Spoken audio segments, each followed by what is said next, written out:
Par ici, les brasseurs d'opinion et de vision. Les rencontres de l'air. Raphaël Piroz est avec nous, correspondant parlementaire à Ottawa pour l'agence QMI. Raphaël, bonjour. Bonjour, Benoît. Bon, alors, Justin veut faire des câlins à M. Modi en Inde, là. J'irai pas jusqu'à là, mais c'est sûr que là, tantôt, en fait, au moment où on se parle, il vient juste de finir une conférence de presse, il était à New York. Et évidemment, toutes les questions portaient sur l'Inde. Mais dans son allocution, Justin Trudeau n'a pas parlé de l'Inde. C'est juste les questions après. Tout le monde lui posait des questions là-dessus. Lui, il avait rien à dire. On sent vraiment que Trudeau prend le sujet maintenant avec des pincettes. Puis de l'autre côté, tu as l'Inde qui a annoncé aujourd'hui, en fait, qui n'a même pas annoncé, mais c'est le bureau qui traite les demandes de visa au Canada qui suspend ses opérations. Donc, c'est quand même une grosse mesure, mais ils ne disent pas officiellement, ouais, c'est ça, oups. Donc, c'est sûr que là, Trudeau s'est fait demander s'il allait dévoiler les preuves de ces allégations, s'il allait répondre aux actions de l'Inde. Et je te dirais qu'on a eu droit à un discours dans le sens de, le Canada est un État de droit, on va faire attention. Il faisait très attention. Donc, je pense que vraiment, il a ouvert une boîte de Pandore puis il s'est mis le doigt dans l'engrenage. Ouais. Il savait pas à quoi il se frottait, là. Ben, c'est-à-dire que, selon le Washington Post, il aurait demandé aux pays alliés de le supporter dans sa sortie, de le soutenir, pardon, dans sa sortie. Puis ça a été assez tiède.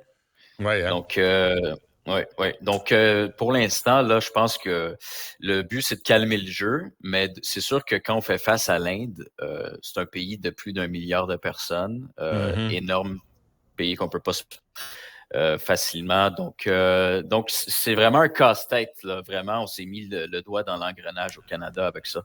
Ouais, 1,4 milliard de gens qui t'aiment pas, c'est beaucoup, hein? C'est fatigant, ça. Beaucoup de monde. Ouais. Identité de genre, les manifestations, on a vu à travers le Canada hier, les conservateurs ont reçu tout un ordre, hein?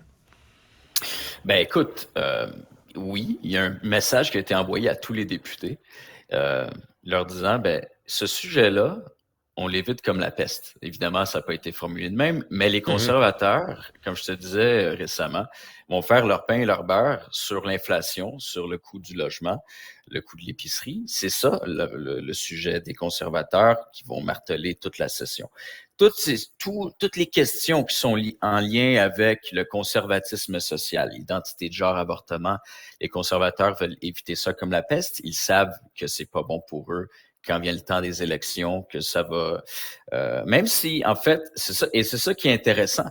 Sur la question de l'identité de genre à l'école, il y a beaucoup de Canadiens, en fait, qui sont mitigés, qui penchent plutôt en faveur des droits des parents.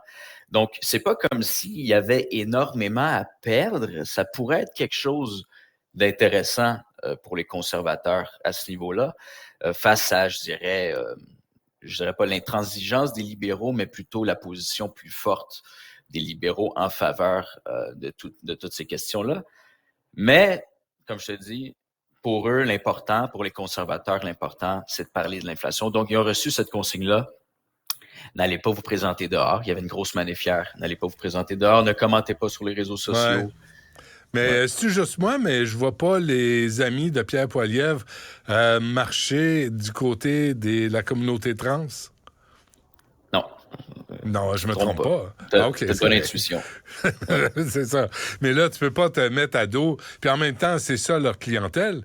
C'est les gens. Mais ça va jusqu'aux intégristes religieux, là.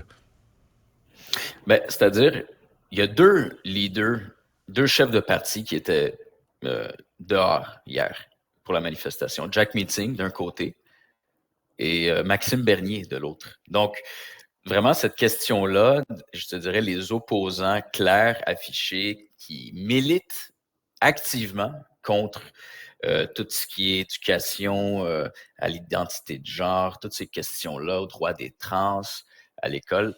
C'est un sujet qu'on veut peut-être laisser, chez les conservateurs, qu'on veut peut-être laisser aux gens du Parti populaire là, de Maxime Bernier.